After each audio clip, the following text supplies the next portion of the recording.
आज हम आपको ले चलते हैं एक ऐसे मुल्क में जो हजारों साल पुरानी तहजीब का गहवारा है। ये मुल्क है ईरान। ईरान का पुराना नाम फारिस या पर्शिया था।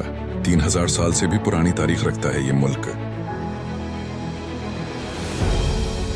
दुनिया की सबसे पुरानी तहजीबों में से एक ईरान में हखामंशी सल्तनत कायम हुई। ये दुनिया की पहली सुपर पावर थी। उस वक्त उसकी हुकूमत 50 मिलियन लोगों पर थी। सिकंदर आजम ने ईरान फतह किया, फिर सासानी सल्तनत आई, फिर इस्लाम की रोशनी फैली उस सरजमीन पर और इस मुल्क ने इस्लामी तहजीब को नई बुलंदियां दी। इल्म, फलसफा, तब सब में ईरान ने कमाल दिखाया। इब्न सीना, वो जिन्हें यूरोप एविसेना कहता है, वो ईरान के थे।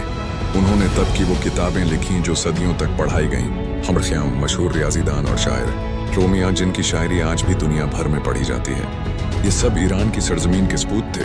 पर्शियोपोलिस के वो खंडरात जो आज भी खड़े हैं, हजारों साल पुरानी इमारतें। यूनेस्को ने उन्हें वर्ल्ड हेरिटेज साइट करार दिया है।